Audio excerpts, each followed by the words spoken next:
Coming up, Minnesota's first Indigenous poet laureate joins us, and politics with John Tahsuda. Plus, marking the 100-year anniversary of the tomb of the unknown soldier with the Chief Planiku Honor Guard. I'm Mark Trahant. Join us for those interviews plus headlines from Indian Country Today.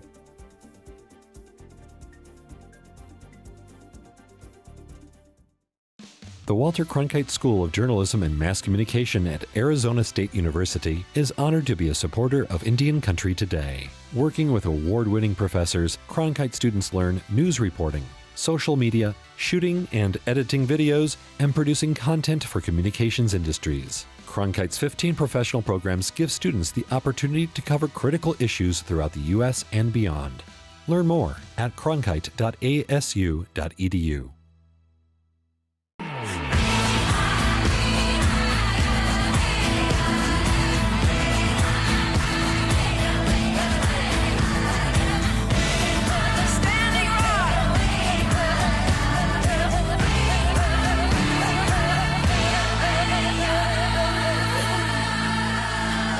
This is Indian Country Today. Thank you for joining us. I'm Mark Trahant. There's a looming deadline for parents and guardians to receive money for their children as part of the child tax credit. If you are eligible for the child tax credit and have not already received the monthly payments, the deadline to sign up is November 15th. The White House and the Treasury Department say they want to make sure that Native families are aware of the deadline. The child tax credit was passed as part of the American Rescue Plan. For two-parent households who make up to $150,000 a year and $112,000 for single parents, they can receive up to $3,600 per year for their children. Parents who filed a 2019 or 2020 tax return will likely have already been enrolled, but if not, next week's deadline is critical. In Texas, a tribal nation is getting a parcel of its sacred land back. The Lipan Apache tribe accepted a donation from the city of Presidio in West Texas. The city gave a sacred burial site back to the tribe at the beginning of the month, a move that tribal leaders praised. The tribe has fought for years to protect the site. In the late 1800s, Lipan Apache people lived around Presidio in a settlement. It eventually became the final resting place for many Lipan Apache people. As the city created new neighborhoods, no walls were created around the site, which meant the graves were covered by houses and other city construction. The cemetery originally had 45 graves, but only 2 of them are currently marked. The tribe says the return of the land means they can build a protective wall or fence around the site to honor its historical significance. A new class of outstanding Indigenous people is inducted into the Native American Hall of Fame. Many of the honorees picked up their awards on November 6th at the First Americans Museum in Oklahoma City, Oklahoma. The 8 award winners include Joy Harjo for writing, Dave Anderson for business, and the amazing Marcella LeBeau for medicine. The National Native American Hall of Fame selects people who have shown outstanding leadership in Indian country, have contributed and or mentored others, or have been the first in their field to make an accomplishment that brought positive light to Indian country. For a complete list of honorees, you can visit the website nativehalloffame.org. And winners of a new Native American award honoring Native student athletes with physical disabilities are being announced. The Tribal Adaptive Student Athlete of the Year award goes to Alicia Guerrero and Caden Baxter. The award recognizes a female and male student athlete with physical disabilities. This year's winners are being selected for their success in the classroom and in the competitive arena. Noah Hotchkiss is the founder of the Tribal Adaptive Organization.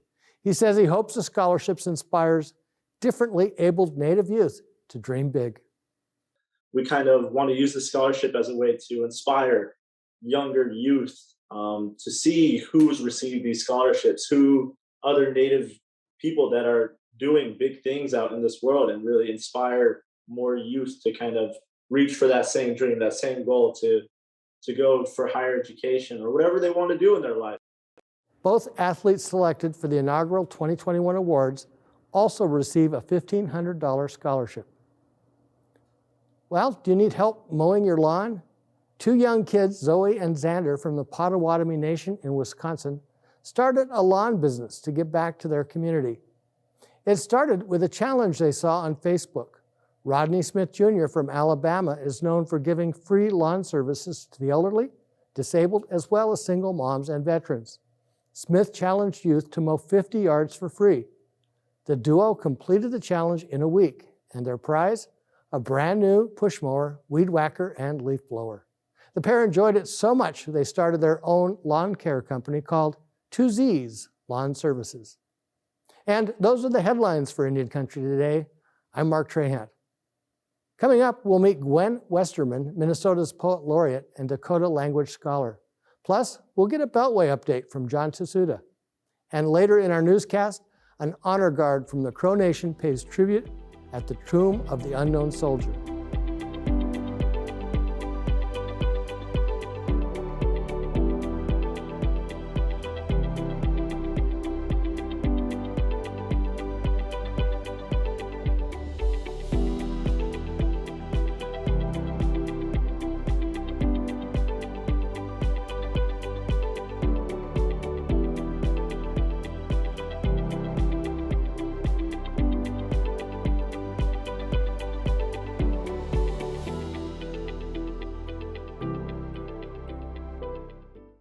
The state of Minnesota has a new poet laureate, and for the first time, it's a Native American artist. Gwen Westerman has won 2 Minnesota Book Awards for her work about Dakota people. Her first poetry book, Follow the Blackbirds, was written in English and Dakota, and her poems and essays have been widely published. She's a professor of English literature and English studies and technical communication at the University of Minnesota in Mankato. Welcome, Gwen, and congratulations. Thank you so much. I'm happy to be with you.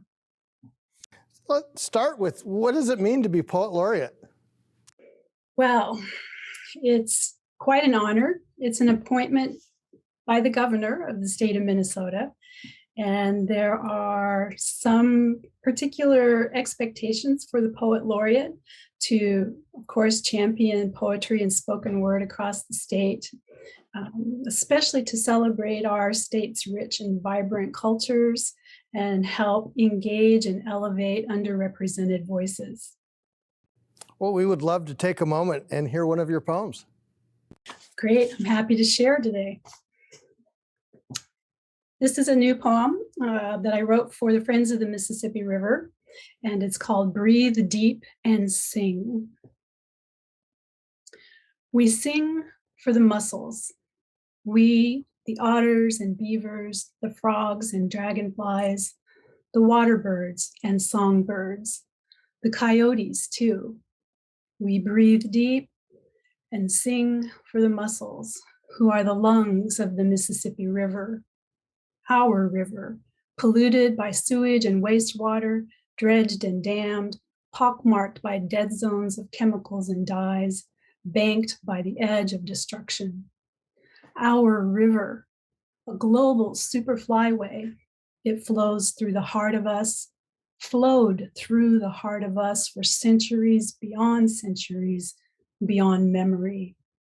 Through wetlands and backwaters, communities and economies, plagued by invasive species, invasive humans, environmental degradation that flowed through the heart of us. Our river, it calls to us, it beckons us. Our dreams flow along with it. So we sing for the mussels, we, the otters and beavers, the frogs and dragonflies, the water birds and songbirds, the coyotes too. We breathe deep and sing for the mussels, who are the silent sentinels of our river. They hold the stories and the pain of our river, 40, 70, 200 years ago. Like the trees above them along the banks of our river, the rings of a mussel shells are a living record of our environment and of our river. They mark the resilience, the struggles, the restoration of floodplains and river bottoms, the restoration of health and hearts. How do we heal our river? without healing ourselves. Our river, it calls to us, it beckons us. Our dreams flow along with it. Its water shapes us, embraces us, and is our first medicine. So we sing for the mussels, we, the otters and beavers, the frogs and dragonflies, the water birds and songbirds, the coyotes too. Breathe deep and sing with us for the mussels, and we will sing for you. Beautiful. Thank you. The heart of us, I love. I'm curious, how do you approach your craft? I've been writing for as long as I can remember, and I'm always watching and observing everything around me. So I tell stories, love to tell stories, and poetry is one of the easiest and most expressive ways that I've found to do that. So I don't have a regular routine. I write whenever it strikes me and write on scraps of papers and backs of envelopes and in lots of journals. Excellent. Thank you. I also want to ask you about your use of the Dakota language and your love for that. How did that come about? Well, neither of my parents spoke English when they were sent away to boarding schools in Oklahoma and South Dakota as small children. So they could understand their languages, their family's languages, but never were speakers. And when I asked my grandmother to teach me the language, she said, no, you need to learn English and learn it well, so you'll be successful.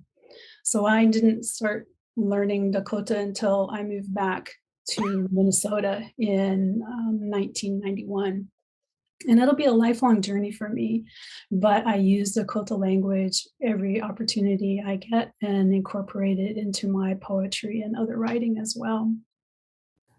I also want to ask you about another passion of yours, and that's quilting. And I understand you're an award-winning quilter. And how did that come about? My grandma tried to teach me to quilt when I was in grade school. I started sewing my own clothes when I was 12 and have been sewing all of my life. But when she tried to teach me to quilt, I tried to take a shortcut and fold the fabric so I could cut 4 pieces out at a time. And she yelled at me and took the scissors away. And that was the end of my quilting lesson because she cut out each piece one at a time so they would fit together perfectly. So I didn't start quilting until I was 40. And I found that it's another way to tell stories, a visual way to tell stories. So I make traditional 8-point star quilts, but I make smaller versions and incorporate them into other patterns. I create landscape quilts that also tell stories, Dakota stories, and I incorporate Dakota language into my quilting as well. I'm curious about the connection between poetry and quilting. When you see a quilt, do you see poems? I see pieces stitched together that tell a story, which is much the same as poetry, creating images, taking small pieces, putting them together to make a larger whole. So for me, it's pretty much the same process. I want to ask you about your classroom and how you engage with students and how you use Dakota culture in that. I teach in the English department at Minnesota State University, Mankato, and teach literature and technical communication and humanities. So you might not think that there are opportunities there to incorporate Dakota culture and history, but even in technical communication, when I've taught proposal writing, I ask my students to develop a proposal for nonprofit language, Indigenous language groups with resources that would support their work. Or in project management, I use a timeline for a translation project for Dakota letters for them to understand the struggles of creating and adhering to a schedule. And of course, Native American literature, there's always an opportunity to talk about Dakota writers, Dakota historians, and art is woven in all of that into everything I teach. So I always find an opportunity, regardless of what the class topic is. And this would be true for quilting too, but with quilting and poetry, how do you help young people find their passion?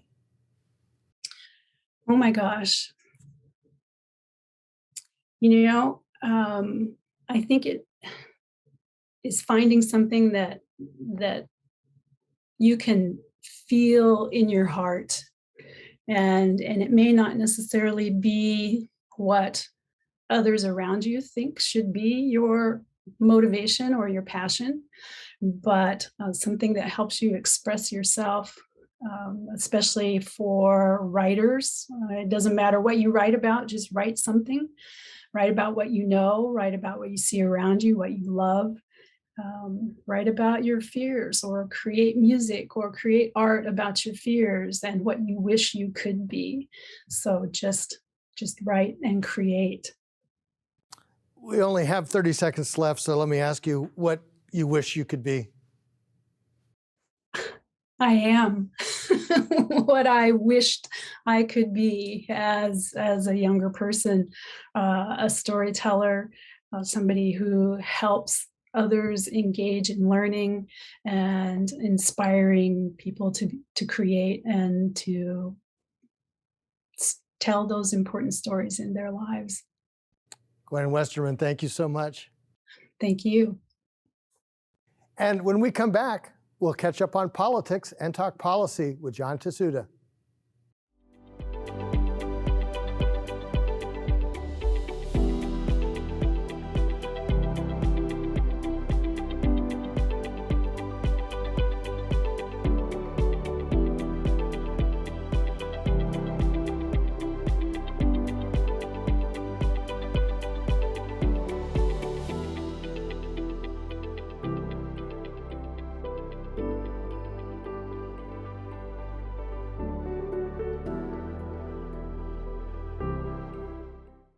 Congress has passed the Infrastructure Investment and Jobs Act, and soon it will be signed into law by President Joe Biden.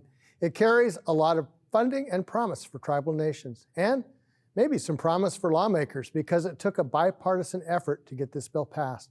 Joining us to talk about the law, the soon-to-be law, is John Tahsuda III today. He's a regular contributor to Indian Country Today. John was the staff director for the Senate Indian Affairs Committee, and he is also former Principal Deputy Assistant Secretary for Indian Affairs. Today, he is a partner with Navigators Global, which is a company that provides political services to several industries, including tribes. Welcome, John. Thanks, Mark.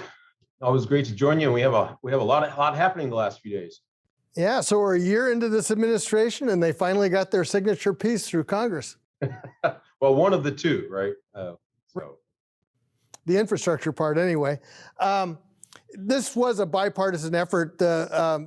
Some of the members on the left of the Democratic Party wouldn't refuse to go along, so the Speaker cobbled together votes using Republicans, which is always an interesting way to get things moving. Right. If you look back, though, not that long ago, Republicans were having the same issues back in the 2000s and late 2000s, early 2010s, with sort of revolts among their own membership. So that was certainly something I think that Democrats looked at, and you would hope they would have learned their lessons, but apparently not, because I think they're going through the same kind of pains right now. And so that often takes a few members from the other side of the aisle to join in getting important legislation passed. I want to talk about what's in this for Indian Country, but first a little bit more politics. And that is always this question for any member of Congress, district or party. And you look at the way this came down, and particularly from Alaska with Don Young and Senator Lisa Murkowski, the district side of the question was the clear winner.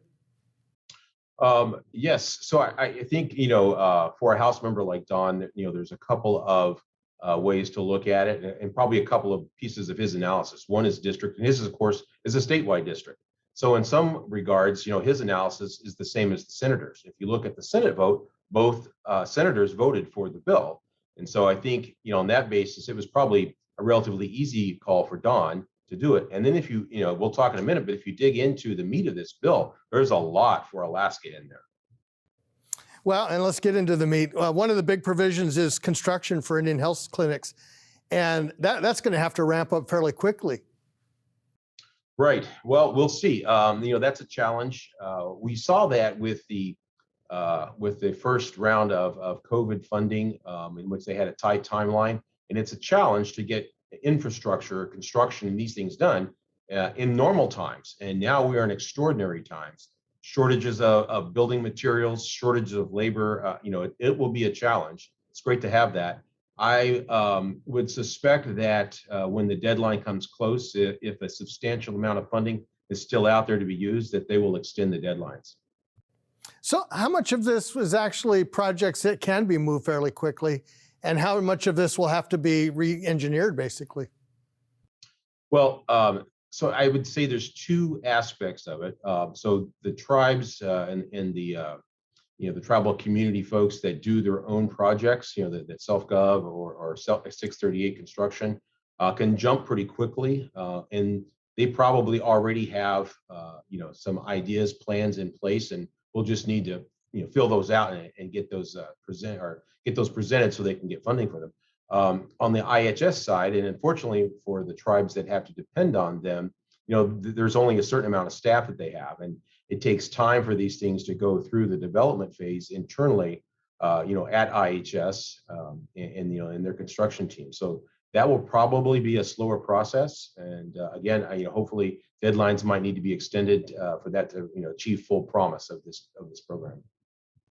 How much opportunity is there to leverage some of this funding for long-term investment? Well, it's not clear at this point. It may be, since this is for construction, the sort of new opportunity that has opened up in the last few years using the 638 program, is available, but that's sort of for future funding of programmatic, and you sort of finance the construction out of that, and this is strictly for construction. So I'm guessing that this really will have to be directly poured into construction. And again, maybe a unique financing mechanism would be something to look at in the future when deadlines approach and the funds are still not expended. What intrigues you most in this package?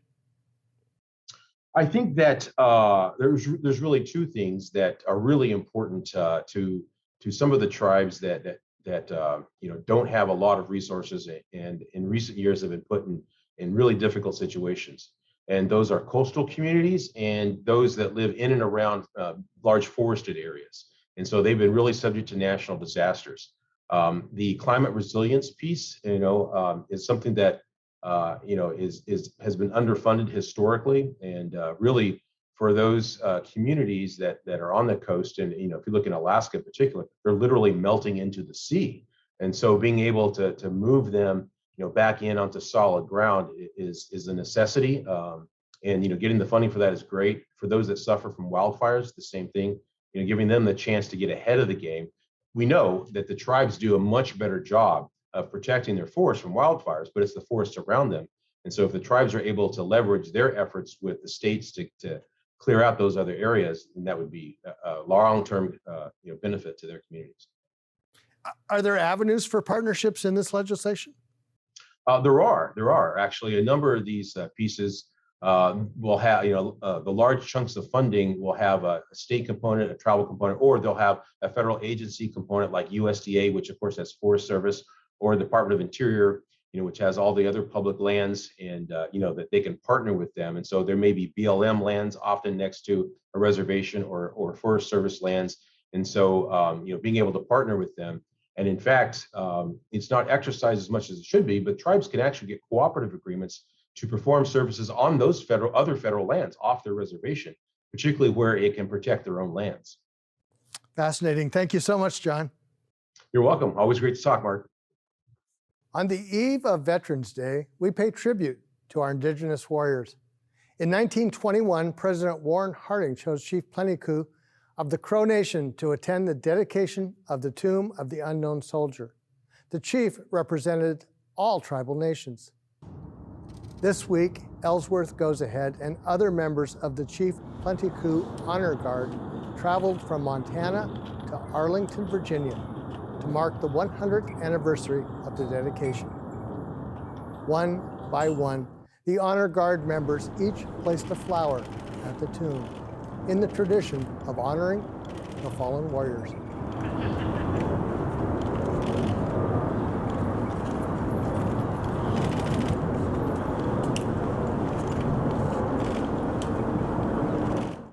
"100 years ago today, Chief Plentycoo stood on this very ground we are standing on. We, the Apsaloge, also known as the Crow people, are here to respect and honor the bravery of men and women who gave their lives for freedom." This event kicked off 2 days where the public can come and pay respect to the unknown soldiers. At the dedication 100 years ago, Chief Plentycoo gifted his headdress, a coup stick, and a lance. Those items remain on display at the museum there. And that's a slice of our Indigenous world. Thank you for watching. For all the latest news, go to IndianCountryToday.com. I'm Mark Trahant. Sometimes you got to take a stand just because you know you can. Oh, you got to run, you got to run.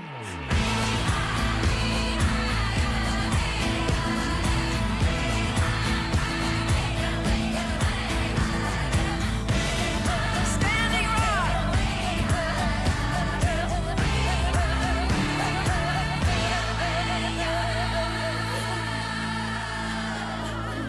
This is Indian Country Today.